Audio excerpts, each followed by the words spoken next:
Hey everybody, I'm back. I've got a quick video I want to share with you guys, considering that there's been a few new issues come up in the world of sports, considering protecting women's sports. Obviously, you guys know me, and that's very important to me. I am wearing my Icons for Women support shirt that I got. You can get these at iconsforwomen.com. Right now, I think these shirts are sold out. All they have is like sticker merchandise, but keep checking the website again. And all the proceeds when you buy shirts like this or sweatshirts, that they all go to support protecting female athletes. So it's really important to me. And I want to share with you guys, I did a podcast for Reverend Edmund, and he is on Instagram, a lot of social media accounts. It's always ex-transgender Reverend.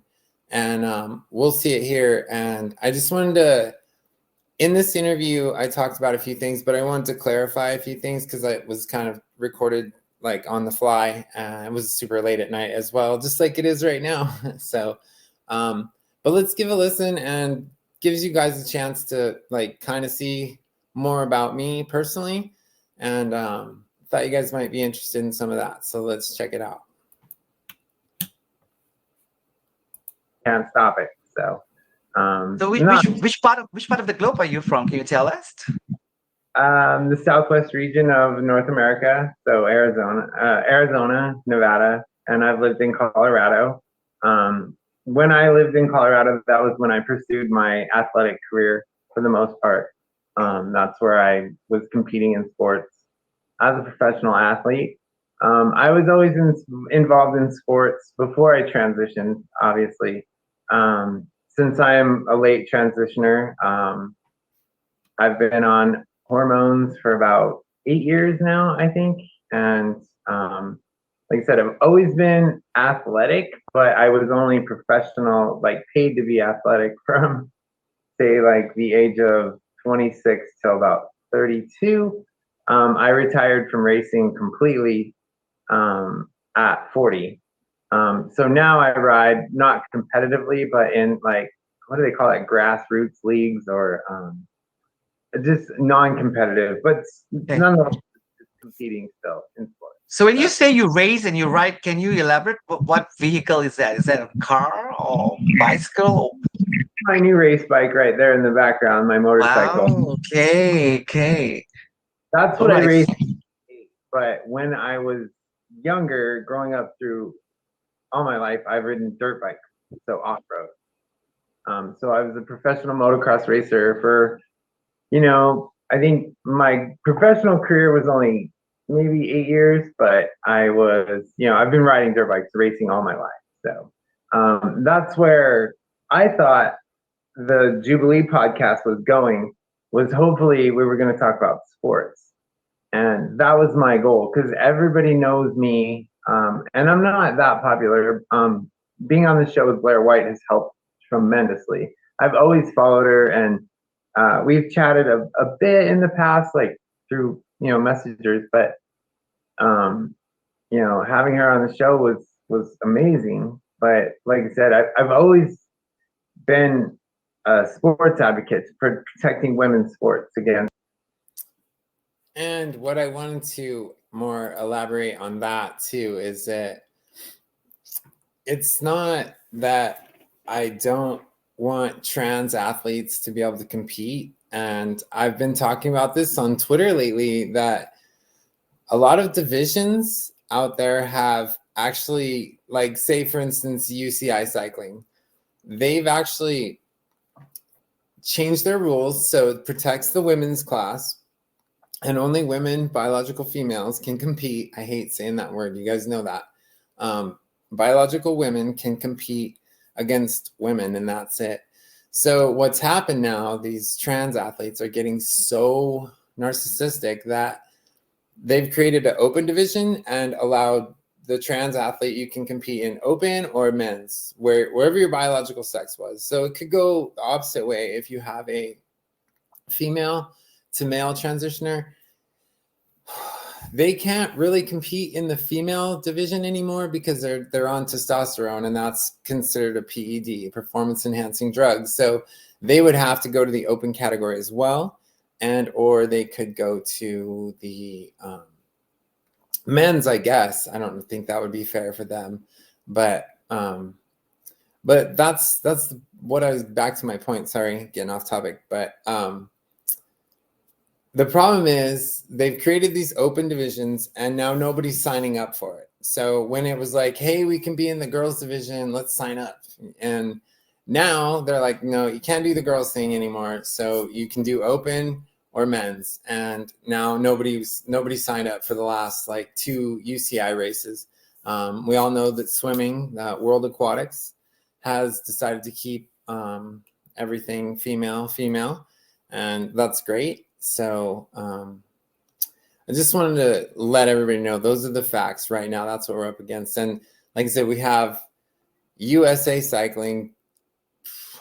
They need to get on board, but we'll watch a little bit more of the video and I'll talk about, here's where I talk about a little bit of Blair White in the podcast helping us out. And she was taking the brunt of all the arguments. But here I talk about how sports is my thing. Like, I've been an athlete all my life, as you just heard, and protecting women's sports is so important to me because I have, like I said, I've said this before, I have a 21-year-old daughter, and the bathroom issue, the sports thing, it's all very important to me. So we'll check it out and see what people like me.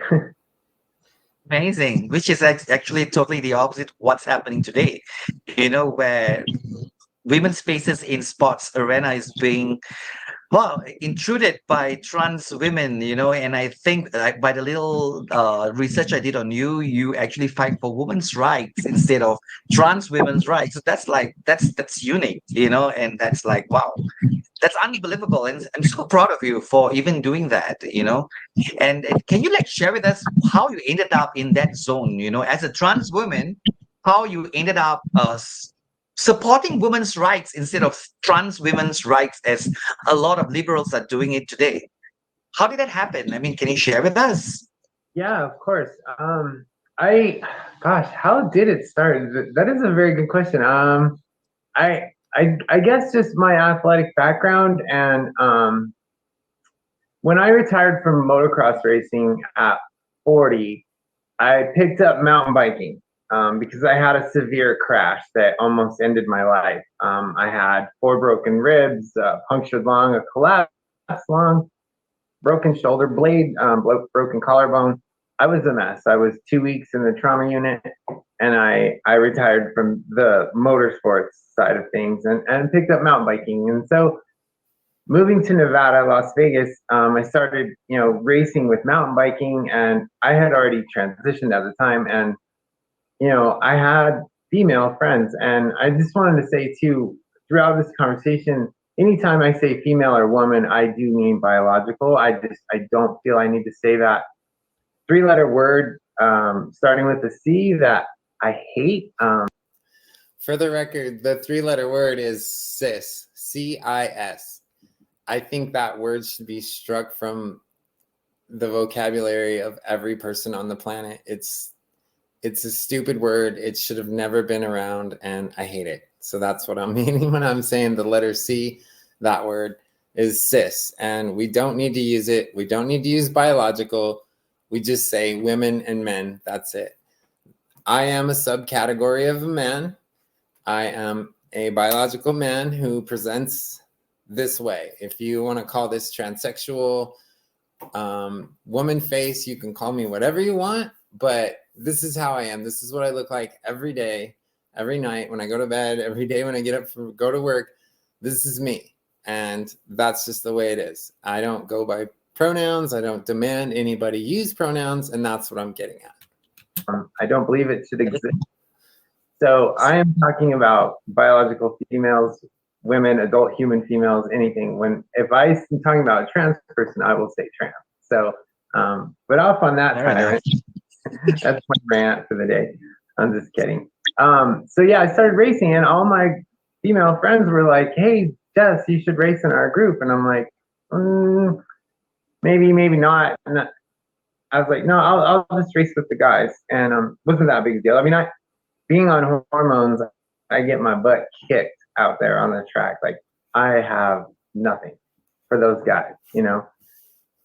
Sorry, I hate even saying that because I don't want to give the liberals any ammunition as to why trans athletes should be competing in women's sports, you know. So I try not to say that part too loud, but yeah, I don't do very well in the men's division. But Okay, and so just to like reiterate, maybe drive that home a little bit more, it's what I'm saying is that I know estrogen has taken its toll on my body, and it will continue to do that until the day I die. And it's actually probably speeding up that process of deteriorating my body. And that sucks, but is it worth it to me? Apparently, because I've been doing it for 8 years. So I'm not going back, and I don't want to get off of it now. So just to prolong my life another year or two, what's the big deal? That's how I see it. But the point I'm trying to make on that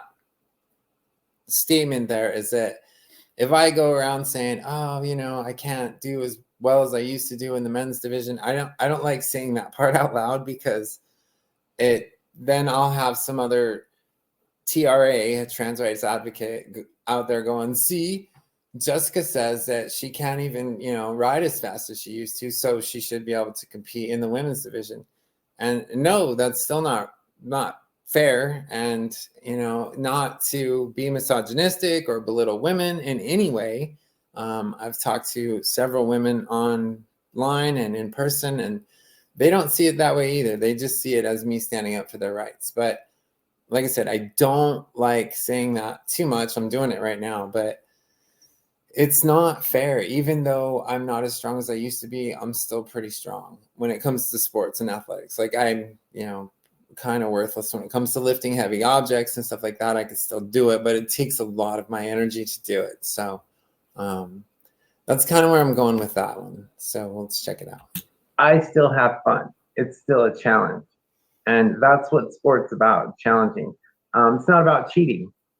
That's why they have rules. So I guess just watching the local mountain bike racing, and we didn't have anybody, you know, 5-6 years ago doing this, what's going on right now in the women's sports division. So it wasn't a big deal, but, you know, it made me think with my girlfriends all asking me to race with them. And I was like, that's not fair. You know, we practice riding, we practice the trails, and the girls would be like, so what's the difference now? You know, I'm telling all my friends about what's it like to transition and taking these hormones, and how it affects me, and, you know, and they all like me, they all adore me, you know, they're my friends. I don't really have a lot of trans friends. It's mostly biological women that I hang out with. So, you know, and the average is about 12%. There's a 12% strength difference between men and women.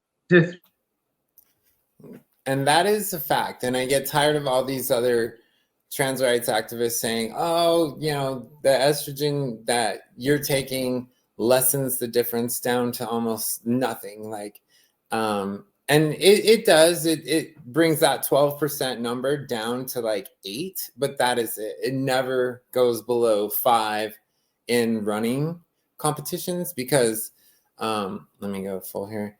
So like when there's different sports that men and women have different levels at. So when it comes to endurance sports, women have a little more of an advantage, because the women's bodies are built for the long haul, so to speak, maybe for the pregnancy thing. I don't know, but they say they tolerate pain better than men do. And that's probably true. But so yeah, the full on 2 years of estrogen would only bring that 12% down to 8%, 5 at the most, and that's only in long distance running. There's a few other small sports I don't know about for sure, but mostly it's that 8%. But still, 8% is enough. That's 1% is too much. So it doesn't. That's the part that gets me so angry about this. Let's check it out. Flat.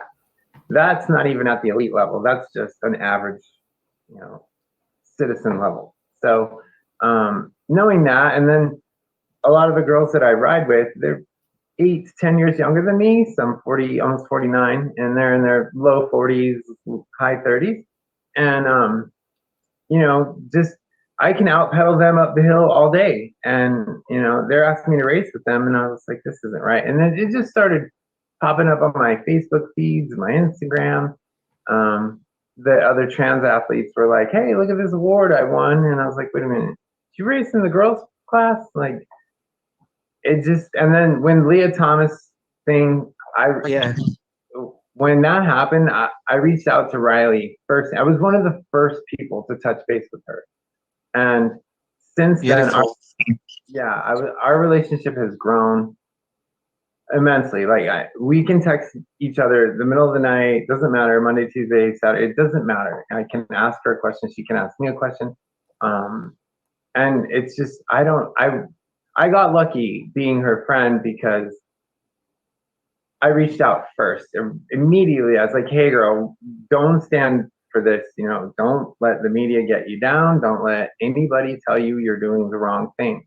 And ever since then, we've just been friends. And once, me and Riley kind of like started talking, we met here in Las Vegas a few times, and I took off from there. I think it's fun. And I want to just say too, Riley is the biggest sweetheart ever. Like, that girl has a heart of gold. She gets so much bad media attention from the left-leaning media. We'll say that. Obviously, the right. She's been on Fox News, and I don't know if CNN will have her on, but they're calling her a transphobe. They call her a bigot.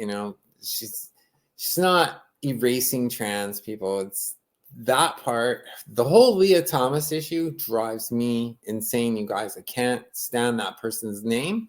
I won't give them the respect of proper pronouncing them, if that's the thing. I will just say their female name. We all know the real name, but either way, I'm blessed. And here, I also want to apologize. The video stream is a little choppy because he recorded this in Malaysia. This was done at night from Malaysia to here, so that's why it has that choppiness. That's not on my end, but irregardless, just Riley's a sweetheart. She's hung out with me. We're friends. I took her out to dinner for her birthday when she was out here with her fiance. And she's been on interviews with Caitlyn Jenner. And that right there should tell you that she's not transphobic. She's not homophobic. She just knows what's right in the world. And she's trying to protect women, the future generation. The same as me. Like, it's like, yeah, we are a team, but we're fighting an uphill battle with these people. It's insane, the things we have to do. So, yeah. Uh-oh. Vice versa, when you said that she got lucky, you got lucky getting to know her. I think it's vice versa. She's blessed to know you, and then she gets to see the other side, that not all trans people are the same, as Leah Thomas. So praise God for that. You mentioned that you transitioned on the later age. So how old were you when you began your transitioning? I guess I would say so. Yeah, more about me. I guess it gets complicated because we have the new generation that's saying I was born in the wrong body, blah blah blah, and I think it's more than that. To me, it's mind and body. They say mind over matter, right? So growing up as a kid, even in high school, I remember, and my mom can vouch for this on this part, but I remember sitting in the back of my race van, staring out at the motocross track, watching the guys race. I always wanted to be the girl out there, and I don't know why. I couldn't figure it out back then, and I look back now, and I know why. Obviously, look at me now. But I always thought it would just be so cool to be a girl, but be competing in sports against sports. I don't know what's wrong with me, but that's how I thought. I was like, this would be cool. What if I was a chick, or what if there was a girl out there at this level of competition? and whooping up the dudes. Like, wouldn't that be so cool? So that was always a dream of mine. And Sorry, how old were you then when those thoughts came into your mind? this was back when I was 18, 19, 20 Okay. years old. So I knew it back then. I just didn't have the resources. This was back in, 1990, 1989, so I didn't start to transition. I didn't, do my social transition period was from, say, like the age of 34, 36 years old and on up through 40 before I could finally align myself with a job and a career that would accept me. And 8 years ago, it wasn't like I could walk in and go, "I'm trans, you got to hire me." I had to think about it. I gave up a lot in my life, and people say, "Oh, you shouldn't have to. You should have sued them." I gave up a 6-digit job. Um, and to transition, I knew I would lose that job once I transitioned. So And another thing I want to bring up on that too, like what I was saying right there, is that 8 years ago, 10 years ago, like there wasn't this all inclusive or the ESG scores and the DEI, it didn't matter. So I catch a lot of hell from, and I touched on this earlier, the millennials and the Gen Z trans. They don't, I don't know. Some of them do, some of them don't. They don't take me seriously or valid, I guess you could say. I don't like using that word, this validation thing, this affirming thing. I don't like using any of those words, but some of them, they don't take me seriously. And because I am what we call late transition, and that's another one of those things where I don't like giving the progressive left, I don't like giving them ammunition on this either, because if I say, oh, there was no internet when I was growing up, and when I was experiencing those thoughts in my head all the way back to, I even said, here in high school, but it was back when I was 6, 7 years old. I can remember having issues with mom. I would rather not be like this, and then I don't want to say, oh, it was because I didn't have the internet or social media is why I didn't transition, because I mean, yeah, I didn't know this was an option. Like I didn't research it. I didn't get to look into it. It wasn't thrown in my face every day on TikTok like it is with the new generation now, which is the problem that a lot of other trans people my age are fighting against child transition, and that's wrong too. But like my big goal right now is to protect sports and then work to spaces like bathrooms, prisons and stuff like that. That's my number one, number two, number three. And then I can worry about, trying to help the fight for the kids. But just to touch on that a little bit with the late transitioning thing and why I think that it's, not accepted by the younger gen trans, that they don't accept me as valid for whatever reason. I don't know. Most of them do. I have good friends, so but most of them are pretty chill about it. So I like, I had to get myself a little bit financially stable before I could do that. But this is why, another reason why it took me so long. I had to put mortgage and money in life, and I had a lot of financial burden I had to think about, and I couldn't just abandon it. That I had people depending on me, and I wasn't about to walk away from those responsibilities just to be the narcissistic self that most trans people are. I hated myself. I was angry. I don't mean all trans people are narcissistic, but it's kind of a thing. When you're trans, you're not transitioning to please anybody but yourself. Like you're fixing yourself. So there's a little bit of narcissism involved with that. I don't care who you are or what you claim, but you transition to fix yourself, like to make yourself happier as the person that you are. And that's self-love, narcissism, call it what you want, but that's how I see it. That's why I said it like that. All the time. I was just mad at the world, 100%. Even through high school, I had a good time in high school. I enjoyed hanging out with my friends and doing sports. But I was mad at the world. I wasn't happy with who I was because I know when I looked in the mirror every day, I hated what I saw. As a boy, I hated myself. Couldn't stand it. Didn't know why.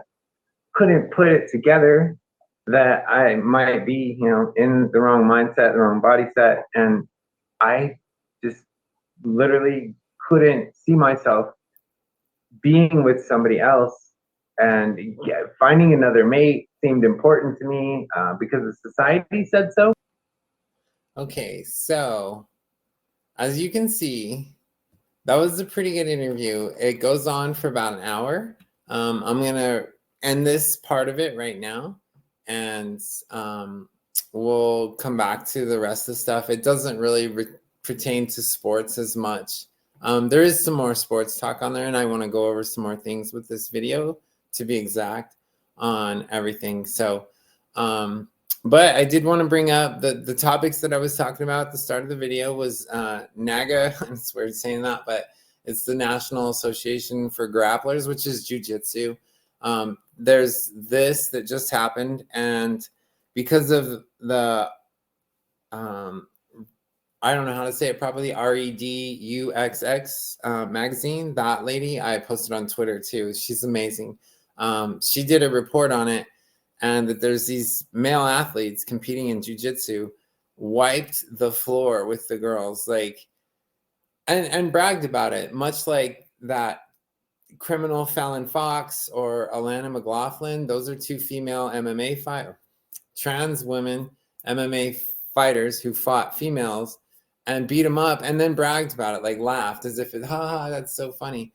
And so these jiu-jitsu practitioners entered in the women's division, and when all the girls found out, like, I'm friends with one of them on Twitter, I'll find her name, but she actually protested and said, I'm dropping out. I'm not competing in this competition. And then another girl who lost in the tournament came up and said, take my name off the list, expunge this competition. I will not be a part of this. And I don't want my name on that sheet saying that I got a loss to, I think Carissa Griffith is the girl's name. I'll post her picture here if I can. And yeah, I tried to reach out to this Carissa person on Instagram. They blocked me immediately. So they all do. They see me coming and they're just like, oh, it's Jessica, watch out, she's gonna bitch at you, and she's transphobe, bigot, all that stuff. So I will gladly take the transphobic bigot title if it means protecting women's sports. I'll take that any day of the week. Bring it. Like, go ahead, label me that. But if it protects women, so be it. So here's what happened anyway on that. Because the women backed out, we had the article written, and the very next, I think Riley posted 21 hours later after Riley posted this, and it blew up. They backtracked and said, oh, we just changed our policy to say that biological women will only compete against biological women. And the trans athletes can compete in the male division. I don't think they did an open class. Like, I think somebody might have told them that's a waste of time, which it is, because none of these trans people are going to enroll in the open class. Like I said earlier, with the cycling races, they won't do it. They'll either want the women's division or not at all. And then they feel like they're being excluded. We're being banned. Like, no, you're not. You're just being told to play fair, and you don't like it. So automatically everybody's transphobic, and that's not the case. We all know it to be true. It's just, how do we get through to these people and tell them to just chill out, do your thing? Like you heard me say, I'll reference back to this video. I had fun, and I still enjoy competing. I compete every weekend, whether it's on road racing, mountain bikes, trail running. I am in the men's division. It's hard. I don't do very well, but I don't care. It's fine. I'm still out there doing the sports that I love, and that's what's important. You're competing, you're having fun, and you're burning calories doing it. It's just, you don't have to do it in the women's division. That's the truth. That's the reality of it. You can still enjoy life as a trans person, competing in whatever division they put you in. It's fine. So enough of my chitter chatter. I'm sorry to keep you guys here too long, but just wanted to get that off my chest and let you guys know that I'm still around. And hopefully we'll see you guys soon. And I'll do another reaction video to this video as soon as I get a chance, hopefully tomorrow. Thanks.